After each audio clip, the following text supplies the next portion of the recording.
Hello friends, welcome to civil solve. जैसा कि मैंने एसएससी जेई की जो अपडेट वीडियो है उसमें मैंने आपको बताया था कि जो भी कॉन्सेप्ट लेक्चर्स जो हैं हमारे चैनल पे या तो अभी नहीं हुए हैं या अभी वो चल रहे हैं, तो उनके एमसीक्यू वीडियोस जो भी ऑब्जेक्टिव वीडियोस हैं वो हम आपको एग्ज़ाम से पहले प्रोवाइड करा देंगे, जिससे कि आप एग्ज़ाम टाइम पे अगर ये लेक्चर्स पढ़ के जाते हैं तो इसमें एसएससी जेई के प्रीवियस ईयर क्वेश्चंस जो हैं वो भी मोस्ट इंपॉर्टेंट क्वेश्चंस जो हैं वो सेलेक्ट किए गए हैं। अगर आप इनको पढ़ेंगे तो आपको बहुत ज़्यादा हेल्प हो सकती है। तो आज हम स्टार्ट करेंगे इन्वायरमेंटल इंजीनियरिंग की ऑब्जेक्टिव वीडियो। चलिए स्टार्ट करते हैं। That is presence of algae in water indicates that water is. तो जब एल्गी प्रेजेंट होती है वाटर में तो ये क्या करती है, ये वाटर को एसिडिक कर देती है। एसिडिक का मतलब है जो पीएच की रेंज है वो <7 हो जाती है। नेक्स्ट क्वेश्चन है maximum permissible turbidity for drinking water is. तो जो मैक्सिमम लिमिट है परमिसिबल जिसको आप अलाउ कर सकते हैं दैट इज 5 to 10 ppm। इससे ज्यादा जो अगर टर्बिडिटी है वाटर में तो उसको आप अलाउ नहीं करते हैं। BOD test is conducted at a temperature of. तो बीओडी हमेशा 5-day बीओडी कहलाती है जो स्टैंडर्ड होती है और उसको आप 20 डिग्री सेंटीग्रेड पे कंडक्ट करते हैं। ठीक है, तो ऑप्शन सी जो है वो आपका करेक्ट है। नेक्स्ट क्वेश्चन आता है primary treatment of sewage consist of. तो प्राइमरी ट्रीटमेंट में होता क्या है कि जब आप रॉ सीवेज को पास कराते हैं तो सबसे पहले उसकी स्क्रीनिंग करते हैं। स्क्रीनिंग है, कम्युनिटर है या मारेरेटर है, ठीक है, तो ये आप करते हैं। इसमें क्या होता है कि जो भी फ्लोटिंग मटेरियल्स हैं बड़े बड़े वो सब स्क्रीन के थ्रू जो है पास हो जाते हैं स्क्रीन से। उसके बाद आप क्या करते हैं, इसको ग्रिट चैम्बर में भेजते हैं। ग्रिट चैम्बर में क्या होता है, जो भी इनऑर्गेनिक मटेरियल है जैसे सैंड और ग्रिट है वो रिमूव हो जाता है। इसके बाद आप इसको जो है प्रोसेस करते हैं। इसके बाद आप इसको भेजते हैं प्राइमरी सेडिमेंटेशन टैंक में, जिससे जो भी ऑर्गेनिक मटेरियल्स हैं वो इसमें रिमूव हो जाते हैं। तो ये पूरा प्रोसेस जो है वो आपका प्राइमरी ट्रीटमेंट कहलाता है। ये प्राइमरी ट्रीटमेंट के अंदर आता है। तो इसमें रिमूवल ऑफ फ्लोटिंग मटेरियल ये भी आता है, removal of sand and grit ये भी कंसीडर होता है और रिमूवल ऑफ ऑर्गेनिक मटेरियल। तो all of the above option जो है वो आपके सही है। नेक्स्ट क्वेश्चन है a manhole is generally provided at each. तो मैन होल जो होता है वो हमेशा क्या करते हैं, आप कहीं जहां पर बेंड हो रहा हो वहां प्रोवाइड कर देते हैं। मैन होल का वर्क होता है जिससे प्रॉपर आप चेकिंग करते रहें कि जो भी सीवेज फ्लो हो रहा है वो प्रॉपर तरीके से हो रहा है, कहीं पर कोई प्रॉब्लम तो नहीं आ रही है। तो उसके लिए मैन होल्स प्रोवाइड करते हैं जगह जगह पर, जिससे आप प्रॉपरली उसको ओपन करके चेक कर सकें। जहां पर भी जंक्शन है वहां पर भी प्रोवाइड करते हैं और जहां पर ग्रेडियंट चेंज हो रहा है वहां पर भी प्रोवाइड करते हैं। तो ऑप्शन आपका जो है डी ऑप्शन जो है करेक्ट है, all of the above. Next question आता है pollution potential of domestic sewage generated in a town and its industrial sewage can be compared with reference to. तो इसको जो है अगर डोमेस्टिक सीवेज को इंडस्ट्रियल सीवेज से कंपेयर करना है तो इसको जो है आप पॉपुलेशन इक्विवेलेंट के टर्म में कंसीडर करते हैं। और पॉपुलेशन इक्विवेलेंट आपका होता क्या है, ये होता है इंडस्ट्रियल बीओडी। जो भी इंडस्ट्रियल सीवेज है that will be equal to domestic sewage यानी domestic BOD into population equivalent. ठीक है, तो अगर आप इसको मल्टीप्लाई कर देते हैं, यहाँ से पॉपुलेशन इक्विवेलेंट निकालते हैं तो ये रेशियो आता है industrial BOD upon domestic BOD का। नेक्स्ट क्वेश्चन आपका आता है the distribution system in water supply design on the basis of. तो हमेशा डिस्ट्रीब्यूशन सिस्टम जो है वाटर सप्लाई में आप डिजाइन करते हैं, पहला एक टर्म आता है कोइंसिडेंटल ड्राफ्ट। ठीक है, तो कोइंसिडेंटल ड्राफ्ट होता क्या है कि या तो आपका मैक्सिमम आर्ली डिस्चार्ज या आपका maximum daily discharge plus fire demand, इनमें से जो भी वैल्यू मैक्सिमम होती है उसको आप एज अ डिस्ट्रीब्यूशन सिस्टम में कंसीडर करते हैं डिजाइन के पर्पज से। तो यहाँ पे एक तो पीक आर्ली डिमांड, वही आर्ली डिमांड हो गई, ये भी सही है, कोइंसिडेंटल ड्राफ्ट। ठीक है, तो इनमें से जो वैल्यू ज्यादा होगी उसको आप कंसीडर कर लेते हैं। तो ऑप्शन डी जो है वो आपका करेक्ट है, B and C, greater of B and C, इनमें से जो भी वैल्यू ज्यादा होगी that will be considered. Next question आता है the ratio of discharge and plan area of a continuous flow type settling tank is known as. तो continuous flow type settling tank में क्या होता है कि जो रेशियो होता है आपका डिस्चार्ज अपॉन प्लान एरिया का, ये आपका ओवरफ्लो रेट कहलाता है। तो इसको ओवरफ्लो रेट भी बोलते हैं, ओवरफ्लो कह सकते हैं, सरफेस लोडिंग रेट, क्योंकि कितना डिस्चार्ज आप लोड कर रहे हैं। तो ऑल ऑफ द अबव जो है इसका ऑप्शन करेक्ट है। नेक्स्ट क्वेश्चन आता है permanent hardness of water can be removed by. तो जो परमानेंट हार्डनेस है उसको आप जियोलाइट प्रोसेस के थ्रू रिमूव कर सकते हैं, आप कॉन्सेप्ट में पढ़ चुके हैं। नेक्स्ट आता है the minimum diameter of an opening of a manhole should be. तो जो मिनिमम डायमीटर होता है अगर आप मैन होल को ओपन करते हैं तो उसके लिए कम से कम 50 सेंटीमीटर तो होना चाहिए। The next question is the total water demand may be taken as. तो जो टोटल वाटर डिमांड होती है वो होती है आपकी 250 से 350 litre per capita per day, ठीक है। तो ये होती है, तो इसमें जो रेंज में जो आपका ऑप्शन आ रहा हो, जैसे कि 270 जो है आपका litre per capita per day demand आ रही है, तो ऑप्शन डी जो है उसको आप टिक कर देंगे। तो वैसे ध्यान रखिएगा 250 से 350 के बीच में जो है approximately total water demand consider होती है। नेक्स्ट क्वेश्चन है आपका the percentage of chlorine in fresh bleaching powder is about. तो जो क्लोरीन में फ्रेश ब्लीचिंग पाउडर में जो क्लोरीन की परसेंटेज होती है वो होती है approx 30 to 35%। The most suitable solid waste disposal method for rural areas. तो रूरल एरियाज के लिए अगर आप बात करते हैं तो रूरल एरियाज में जो सबसे ज्यादा मेथड होता है सुइटेबल डिस्पोजल का, that is used for composting. Composting method जो है यूज करते हैं, क्योंकि मोस्टली जो हाउस होल्ड वेस्ट होते हैं रूरल एरियाज में वो आपके ऑर्गेनिक होते हैं, जिसमें कुछ इनऑर्गेनिक मटेरियल्स होते हैं। मोस्टली क्या होते हैं आपके ऑर्गेनिक मटेरियल होते हैं। इसीलिए अगर आप इन्वायरमेंट को फ्रेंडलीनेस बनाना चाहते हैं, ठीक है, तो वहां पर आप कंपोस्टिंग जो है सबसे ज्यादा सुइटेबल मेथड है। नेक्स्ट क्वेश्चन है the population of a town as per census records were 2,10,000 and 2,30,000 for the year 1981, 1991 and 2001 respectively. Find the population of a town in year 2011 using arithmetic mean method. The answer is, तो आपको पता है कि 1981, 1991, 2001 में जो है ये population आपको गिवन है, यहाँ पे जो है 2 लाख गिवन है। उसके बाद 1991 में 2,10,000 है, फिर आपकी 2,30,000 है, ठीक है। तो आप सबसे पहले तो इनका डिफरेंस निकाल लीजिए कि कितनी इंक्रीज इन पॉपुलेशन है। तो अगर आप यहाँ पे डिफरेंस निकालें कि पॉपुलेशन में कितना इंक्रीमेंट है, तो यहाँ पर 10,000 है इन दोनों ईयर्स के बीच में, और इनके बीच में अगर आप देखें कि 2001 से 1991 में कितना डिफरेंस आया, तो ये आया आपका 20,000, ठीक है। तो सबसे पहले अरिथमेटिक मीन मेथड में एक्स बार यानी कि एवरेज इंक्रीज इन पॉपुलेशन की वैल्यू निकालते हैं। तो एवरेज कितना इंक्रीज हुआ, ये हो गया आपका 30,000 total sum divided by 2, 2 values हैं, तो ये आपका आ जाता है 15,000, ठीक है। अब पूछ रहे हैं आपको बताना है 2011 में, तो आप देख रहे हैं कि यहाँ पे 81, 91, 2001, 2011 10-10 का डिफरेंस है, तो आप कुछ कंसीडर नहीं करेंगे, नॉर्मली सारे डिफरेंस सिंगल हैं। तो यहाँ पे 2011 में अगर बात करते हैं तो सिर्फ P0 प्लस एक्स बार, यानी कि यहाँ पे 1 से ही मल्टीप्लाई होगा।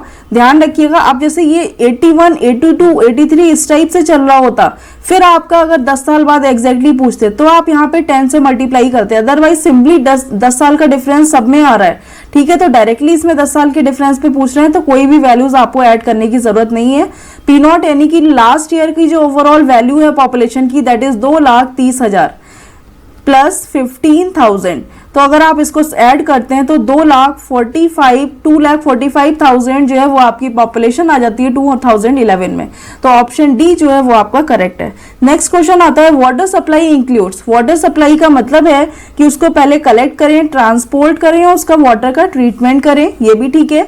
Distribution of water to consumer, तो इसका मतलब ये भी है कि सप्लाई जो है वो कंज्यूमर तक डिस्ट्रीब्यूट होनी चाहिए। Provisional of hydrants for fire fighting, इस केस में भी अगर आप वाटर को प्रोवाइड करते हैं तो उसका भी प्रोविजन कंसीडर करते हैं। तो ऑल ऑफ दी अबव जो है वो आपका ऑप्शन करेक्ट है। नेक्स्ट क्वेश्चन आता है drinking of disinfection of drinking water is done to remove. तो हमेशा डिसइंफेक्शन आप इसलिए करते हैं जो भी बैक्टीरियाज वगैरह हैं वो उसके थ्रू रिमूव हो सकें। The detention period for oxidation pond is usually kept as. तो जो डिटेंशन पीरियड कंसीडर करते हैं कि कितने टाइम तक जो है उसमें आप वेस्ट को रखेंगे, तो वो 10 से 15 दिन जो है वो डिटेंशन टाइम होता है ऑक्सीडेशन पॉन्ड का।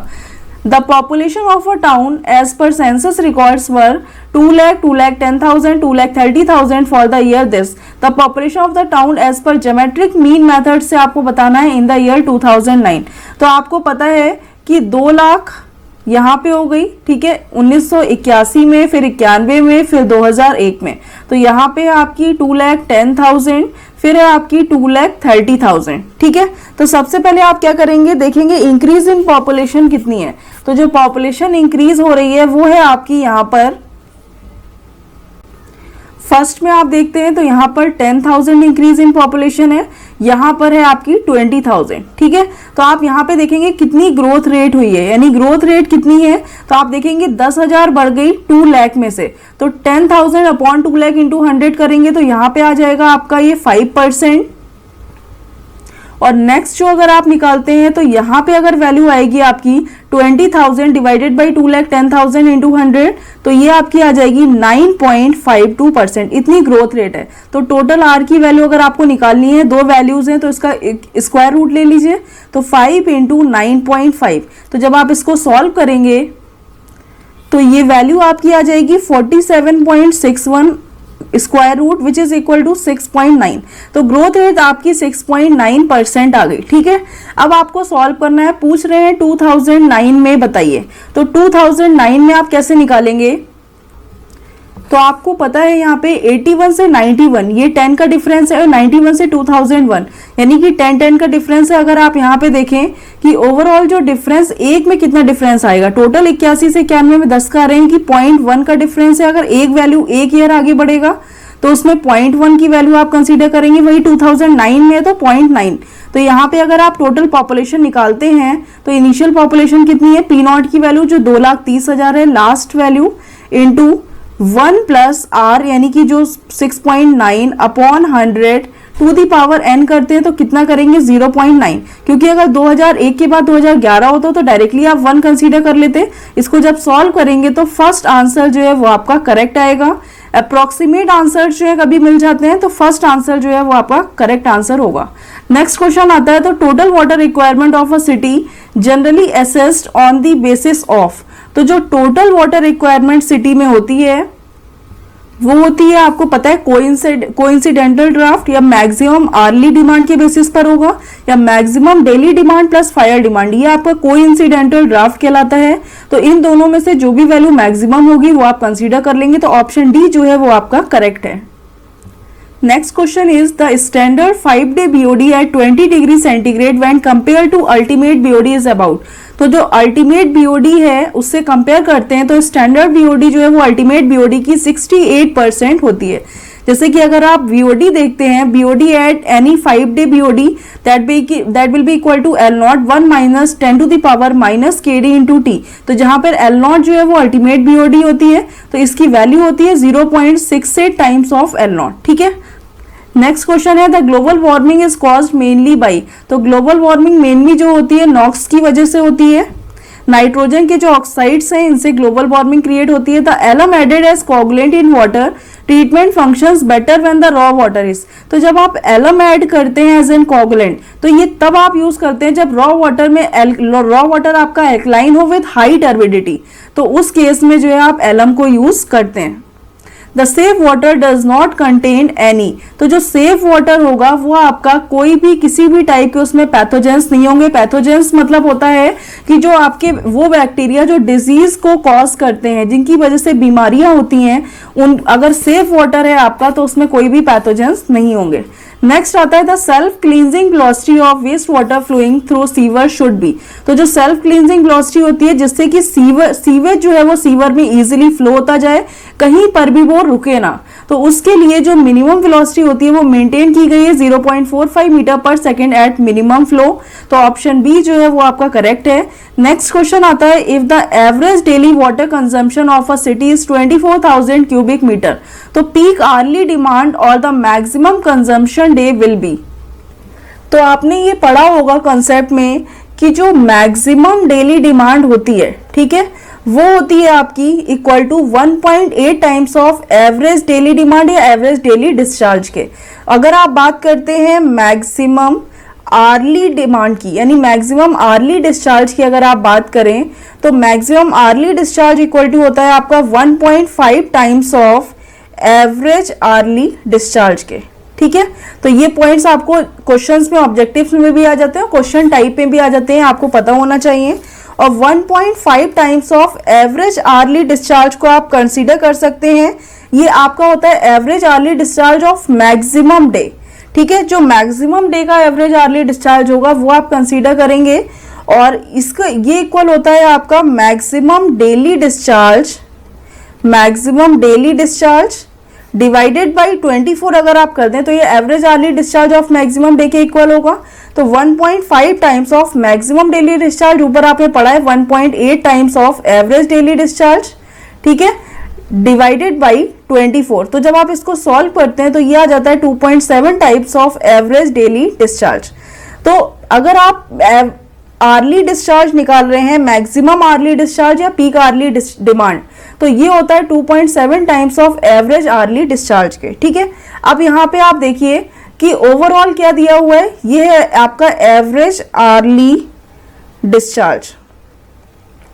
तो अगर आपको ये दे रखा है कि एवरेज डेली डिस्चार्ज आपको 24,000 क्यूबिक मीटर है, तो एवरेज आर्ली डिस्चार्ज निकालना है, यानी कि एक दिन का दे रखा है, एक घंटे का निकालना है, तो 2.7 times of average hourly discharge निकालना है। यानी 24,000 को अगर 24 से डिवाइड कर दें तो एक घंटे का आ जाएगा, ये डेली का दिया है। तो इसको जब सॉल्व करेंगे तो आपको पीक आर्ली डिमांड या मैक्सिमम आर्ली डिमांड आपको डिस्चार्ज की मिल जाएगी। तो ये वैल्यू आ जाती है 2700 cubic metre per hour. Next question है, ozonation in drinking water helps to remove. तो ओजोनेशन जब आप करते हैं, वो जो भी वाटर में माइक्रो ऑर्गेनिजम्स हैं उनको रिमूव करने के लिए यूज किया जाता है। नेक्स्ट क्वेश्चन आपका आता है, the total water consumption including domestic, commercial and industrial demand for an Indian people. तो उसके लिए अगर आप बात करते हैं कि टोटल, ये है आपका एवरेज, ठीक है, एवरेज इंडियन पीपल की अगर आप बात कर रहे हैं तो टोटल वाटर कंजम्पशन कितना होता है, 250 से 350। तो यहाँ पे 270 LPCD जो है अप्रोक्सीमेटली आप कंसीडर करते हैं। नेक्स्ट क्वेश्चन आपका आता है कि यहाँ पे आपको करेक्ट आंसर्स जो है मैचिंग के बताने हैं। तो इसमें जैसे कि आयरन और मैग्नीज, ये है आपका मैग्नीज, तो इसकी जो है permissible quantity for domestic purpose इधर कॉलम में दे रखी है कि परमिसिबल लिमिट क्या है इनकी। तो आपको ये जो है मैचिंग करनी है। तो आयरन और मैग्नीज की जो परमिसिबल लिमिट होती है वो होती है आपकी 0.05 ppm। आर्सेनिक की जो लिमिट होती है आपकी, आयरन और मैग्नीज की जो लिमिट है वो होती है आपकी 0.3 ppm, और जो आर्सेनिक की लिमिट होती है वो होती है आपकी 0.05 ppm, और कॉपर की जो लिमिट है वो आपकी होती है 3 ppm तक आप परमिसिबल लिमिट इसको यूज कर सकते हैं, और फ्लोरीन की मैक्सिमम होती है 1.5 ppm। ठीक है, तो इसको अगर आप मैच करते हैं तो ऑप्शन जो है वो आपका बी ऑप्शन करेक्ट हो जाता है। ए का 4 है, B third, C first and D second. Next question आता है, the averaging is done for per capita demand over a period of time. तो जो पर कैपिटा वाटर डिमांड निकालते हैं कि एक पर्सन को एक दिन में कितना वाटर रिक्वायरमेंट है, तो उसका जो एवरेज निकालते हैं वो एक साल का निकालते हैं। ठीक है, एक साल तक के लिए आप ये निकाल लेते हैं कि जो पर डे की डिमांड है वो कितनी है। नेक्स्ट क्वेश्चन आता है, the multiplying factor as applied to obtain the peak hourly demand in relation to maximum daily demand.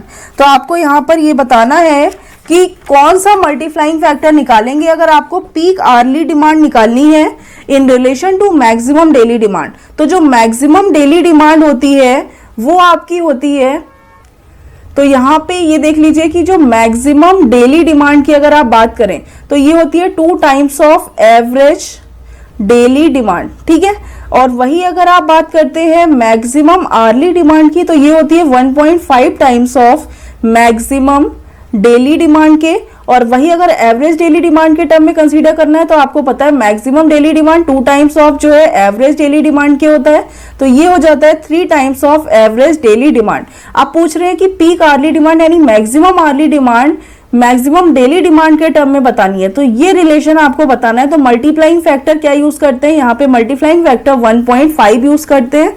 ठीक है, ये पॉइंट ध्यान रखिएगा। वही अगर मैक्सिमम के बाद मिनिमम पूछते हैं तो मिनिमम जो डेली डिमांड की बात है ये आपकी है मिनिमम डेली डिमांड, तो ये होती है 2/3 times of average daily demand के, ठीक है।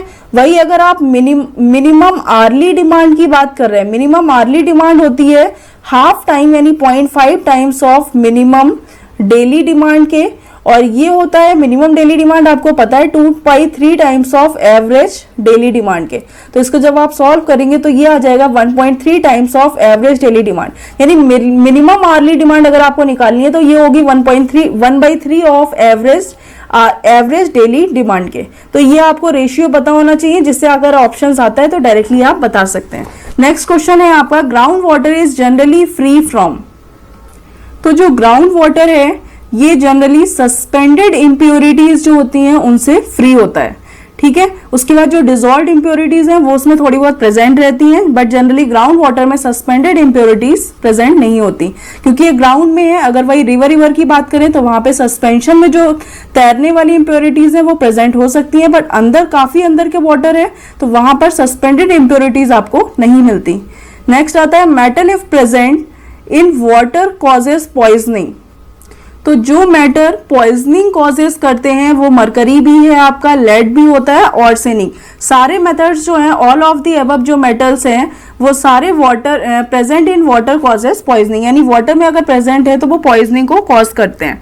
The standard POD at 20 degree centigrade is taken for the consumption in. तो हमेशा स्टैंडर्ड बीओडी 5 डे बीओडी होती है, तो इसको 5 डे बीओडी में कंजम्पशन इसके लिए करते हैं यूज।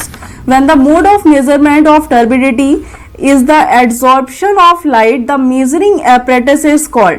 तो जो टर्बिडिटी मेजरमेंट का apparatus है वो आपने पढ़ा है, वो आपका कहलाता है turbid meter. The standard turbidity produced by 1 milligram of silicon dioxide in 1 litre of distilled water is called. तो इस टाइप की अगर टर्बिडिटी मेजर करते हैं जो कि प्रोड्यूस कर रही है by 1 milligram of silicon dioxide, यानी सिलिका यूज कर रहे हैं, तो ये आपका कहलाता है 1 जैक्सन टर्बिडिटी यूनिट। ध्यान रखिएगा, इसको जैक्सन टर्बिडिटी यूनिट या सिलिका टर्बिडिटी यूनिट भी बोलते हैं, ठीक है। फॉर्माजीन, एफटीयू, एनटीयू एक चीज है, क्योंकि यहाँ पे जो है फॉर्माजीन यूज कर रहे हैं सिलिका की जगह, तो ये आपका जो है अलग मेथड है। जेटीयू को आप एसटीयू भी कह सकते हैं, क्योंकि यहाँ पर सिलिका यूज कर रहे हैं, इसलिए इसको सिलिका टर्बिडिटी यूनिट भी बोलते हैं। नेक्स्ट आता है आपका, the turbidity can be easily seen on naked eye is of the order of. तो अगर टर्बिडिटी 5 जेटीयू की रेंज तक है तो आप इसको इजिली जो है नेकेड आई से देख सकते हैं। The turbidity of water is caused due to. तो जो टर्बिडिटी होती है वाटर में वो आपकी क्ले की वजह से भी हो जाती है, सिल्ट की वजह से, और फाइनली डिवाइडेड ऑर्गेनिक मटेरियल, यानी कि जो वाटर में गंदगी होती है उसी को टर्बिडिटी बोलते हैं। तो उसकी जो है आप ऑल ऑफ द अबव यानी इन सबके रीजंस की वजह से टर्बिडिटी वाटर में क्रिएट हो सकती है। नेक्स्ट क्वेश्चन है, the self cleansing velocity normally adopted for sewer. तो जो सेल्फ क्लींजिंग वेलोसिटी होती है वो आपको पता है 0.45 मीटर पर सेकेंड कंसीडर करते हैं, यानी कि ऑप्शन ए जो है वो आपका करेक्ट है, लेस देन 1 मीटर पर second. Amount of residual chlorine in treated water is determined by. तो जो रेजिडुअल क्लोरीन है जो बची है यूज होने के बाद, उसको डिटरमाइन करते हैं आप ऑर्थोटोलेडिन टेस्ट की हेल्प से। Potassium permanganate is use for. Potassium permanganate आपने देखा है कि रूरल एरियाज में यूज किया जाता है डिसइंफेक्शन के लिए, जिससे वाटर को प्रॉपरली आप डिसइंफेक्शन से बचा सकें, तो वहां पर पोटेशियम परमैंगनेट जो है आप थोड़े अमाउंट में डाल देते हैं। नेक्स्ट आता है आपका जियोलाइट प्रोसेस क्या होता है। तो जियोलाइट प्रोसेस जो है वो हार्डनेस को रिमूव करने के लिए यूज किया जाता है, जिससे परमानेंट हार्डनेस को आप रिमूव कर सकते हैं। तो result in a water of zero hardness, तो एक तो जीरो हार्डनेस को क्रिएट कर देता है वाटर में। Is not suitable for public supplies water, public supplies water के लिए सुइटेबल नहीं है। व्हेन जियोलाइट बिकम्स इनएक्टिव, जब ये इनएक्टिव हो जाता है तो इसको आप रीएक्टिवेट कर सकते हैं with brine solution, brine solution के साथ रीएक्टिवेट कर सकते हैं। तो तीनों ही ऑप्शंस इसके करेक्ट हैं। Last option D option tick है आपका all of the above. Next question आता है, chlorine demand of water is equal to. तो जो क्लोरीन डिमांड होती है वो होती है applied chlorine minus residual chlorine, यानी कितनी डिमांड आई। सपोज ये आपकी इसमें वाटर था, इसमें आपने क्लोरीन डाली, तो ये हो गई अप्लाइड क्लोरीन, तो बीच में कुछ यूज हो गई, बची हुई रेसिडुअल थी, तो अगर इनमें से ये माइनस कर देंगे तो आपको डिमांड मिल जाएगी। तो difference of A and be above. Next आता है ऑप्टिमम रेंज फॉर कोगुलेशन। तो कोगुलेशन के लिए जो पीएच रेंज होती है वो जनरली 5 to 6.5 कंसीडर करते हैं। Slow sand filter remove bacteria to as much. तो जो स्लो सैंड फिल्टर होता है वो आप देखते हैं कि आप रूरल एरियाज में यूज करते हैं जहां पर एरिया ज्यादा होता है। स्लो सैंड फिल्टर जो है इसमें क्या होता है कि टाइम तो ज्यादा लगता है बट साथ साथ ये बहुत ज्यादा इफिशियंसी के साथ वर्क करता है। तो ये 98 से 99% तक जो है वो रिमूव कर देता है बैक्टीरिया को। कोआगुलेशन एजेंट इज, तो कोआगुलेशन एजेंट फेरिक सल्फेट भी यूज करते हैं as a coagulating agent, ferric chloride भी यूज किया जाता है, लाइम भी यूज किया जाता है। तो सारे ऑप्शंस आपके करेक्ट हैं, all of the above. The most suitable section of a sewer in separate sewer system is, तो अगर आप सेपरेट सीवर सिस्टम बना रहे हैं अलग अलग तो आप हमेशा सर्कुलर यूज करिए। वही अगर कंबाइंड की बात करते हैं तो हमेशा एक एग शेप सीवर जो है वो आप यूज करते हैं। तो ऑप्शन बी इस केस में करेक्ट है। नेक्स्ट आता है आपका an egg shaped sewer the when compare to a circular sewer. तो सर्कुलर सीवर से अगर आप एग शेप सीवर को कंपेयर करें तो ये प्रोवाइड करता है better self cleansing velocity at low discharge, यानी कम डिस्चार्ज पर जहां पर वाटर बहुत कम है पास हो रहा है सीवेज, तो उस केस में भी ये इजिली वर्क कर जाता है। वहां पे कोई भी डिस्चार्ज जो सीवेज है वो आपका रुकता नहीं है, वो फ्लो होता जाता है। तो लॉस आपका जो डी ऑप्शन जो है वो आपका करेक्ट है। नेक्स्ट क्वेश्चन है Imhoff cone is use to determine. Imhoff cone use करते हैं सेटलेबल सॉलिड्स कितने प्रेजेंट है। तो इस टाइप की कोन होती है, इसमें ये रीडिंग्स बनी होती है, तो इसमें आप वाटर को जो है फिल कर देते हैं जिससे जो भी सेटलेबल सॉलिड्स हैं वो आपके 24 घंटे में सेटल हो जाते हैं, वो आपके कहलाते हैं सेटलेबल सॉलिड्स। तो इमॉफ कोन का यूज किया जाता है। नेक्स्ट आता है a sewer which receives the discharge of a number of house sewer is called. तो वो सीवर आपका कहलाता है लेटरल सीवर, ठीक है। तो जो सीवर जो है हाउस सीवर से नंबर ऑफ डिस्चार्ज को रिसीव करता है तो लेटरल सीवर्स को आप प्रोवाइड करते हैं। नेक्स्ट है आपका question distribution of wash water is provided in. तो वॉश वाटर हमेशा आप रैपिड सैंड फिल्टर के केस में प्रोवाइड करते हैं क्योंकि उसमें साइज जो है आप कम ले लेते हैं जिससे चोकिंग की प्रॉब्लम रहती है। तो जब वॉश करते रहते हैं आप तो प्रॉपर जो चोकिंग हो जाती है उसको आप रिमूव कर सकते हैं। तो रैपिड सैंड फिल्टर में इसका यूज किया जाता है। नेक्स्ट आता है permissible limit of arsenic in drinking water as per guidelines of WHO। World Health Organization की गाइडलाइंस के अकॉर्डिंग जो है आर्सेनिक की लिमिट क्या है, वो है आपकी 0.05 ppm। The maximum permissible limit for fluoride in drinking water. तो जो मैक्सिमम लिमिट है फ्लोराइड की वो कितनी है, 1.5 मिलीग्राम पर लीटर।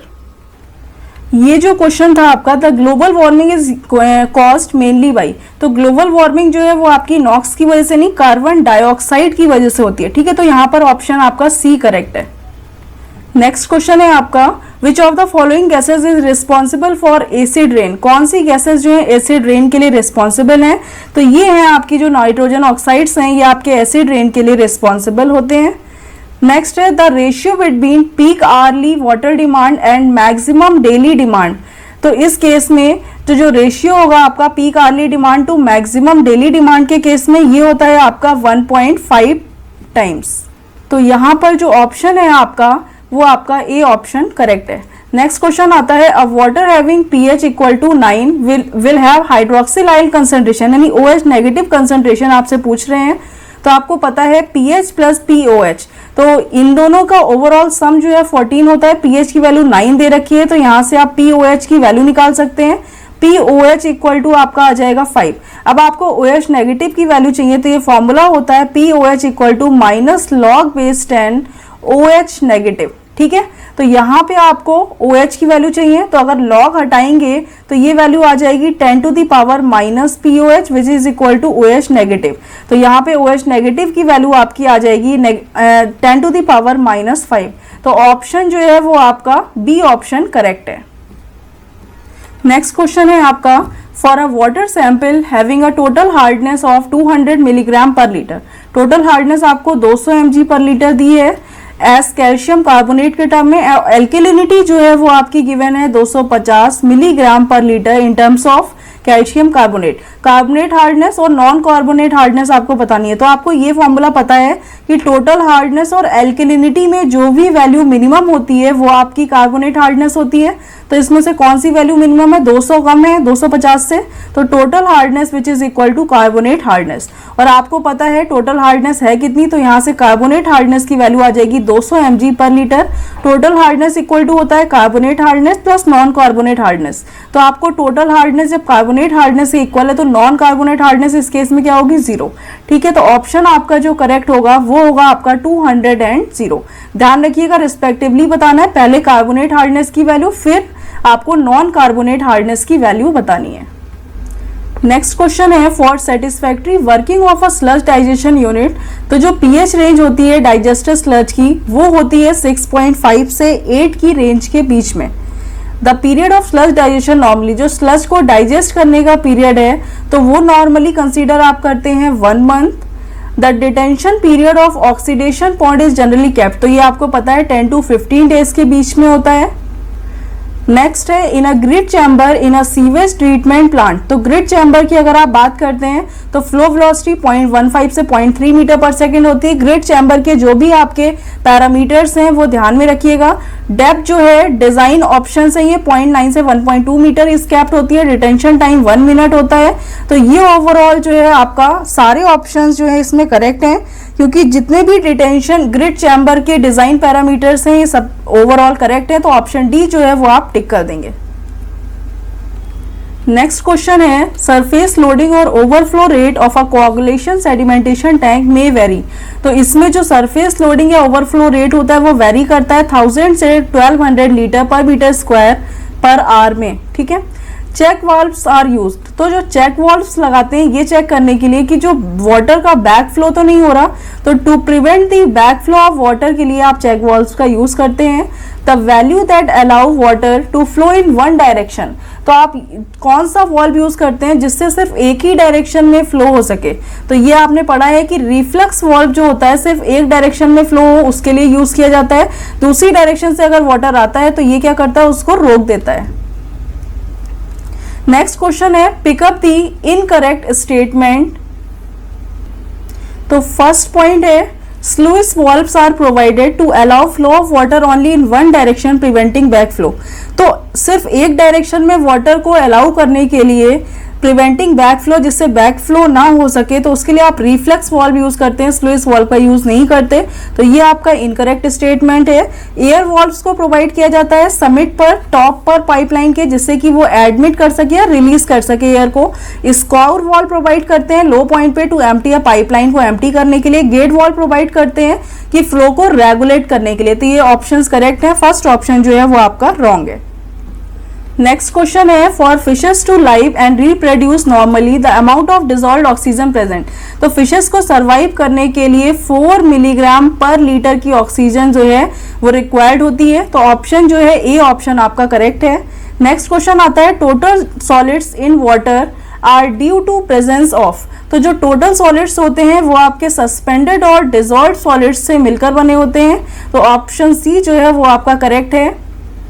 नेक्स्ट क्वेश्चन है आपका हार्मफुल बैक्टीरिया विच में बी प्रेजेंट इन सीवेज। तो जो हार्मफुल बैक्टीरिया है वो ई कोलाई आपके सीवेज में प्रेजेंट रहते हैं। Scour valves are provided at every summit of rising means. तो स्काउर वाल्व्स क्या होता है कि हमेशा डिप्रेशन एंड डेड एंड्स पे प्रोवाइड करते हैं, जिससे कि जो वेस्ट है उसको आप बाहर निकाल सकें टू ड्रेन आउट दैट में कलेक्ट देयर, जो कि वहां पर कलेक्ट हो रहे हैं। तो ऑप्शन बी आपका करेक्ट है। नेक्स्ट क्वेश्चन आता है the process of killing pathogenic bacteria from water. तो बैक्टीरिया को किल करने का जो प्रोसेस होता है वो आपका डिसइंफेक्शन कहलाता है। नेक्स्ट आता है the process of removing excess chlorine from water. तो अगर आपको वाटर से एक्सेस क्लोरीन को रिमूव करना है तो वो प्रोसेस होता है डी क्लोरीनेशन। सुपर क्लोरीनेशन में क्या होता है, आप ऐड करते हैं।